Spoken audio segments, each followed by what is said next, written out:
Cette scène a dû se dérouler plusieurs dizaines de milliers de fois ces derniers jours. Des familles arrachées de leur maison. Installée sous cette tente depuis 3 jours, cette mère n'a quasiment rien mangé et craint surtout pour la vie de son bébé. Nous vivons dans des conditions terribles. Je ne mange pas assez, alors je ne sais pas comment je vais faire pour nourrir mon bébé. Je n'ai même plus assez de lait. Ces sentiers escarpés voient défiler depuis 3 semaines plus de 400 000 Rohingyas jetés sur la route de l'exil pour fuir les bombardements dans le sud-ouest de la Birmanie où ils vivent.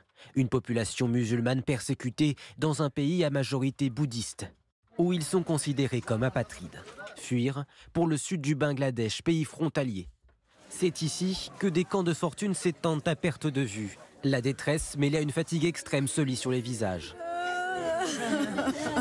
Tous les jours, des foules impressionnantes se ruent après les camions distribuant des sacs de riz. Mais beaucoup sont laissés pour compte.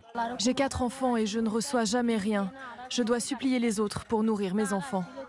L'aide manque et les enfants sont particulièrement en danger. Ils sont plus de 240 000 parmi les réfugiés et plus de la moitié ont moins de 5 ans. Ils courent clairement des risques.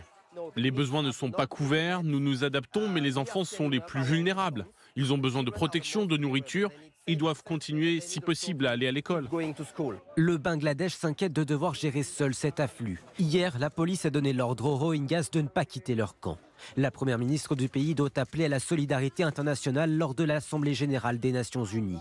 L'ONU qui dénonce d'ores et déjà une épuration ethnique.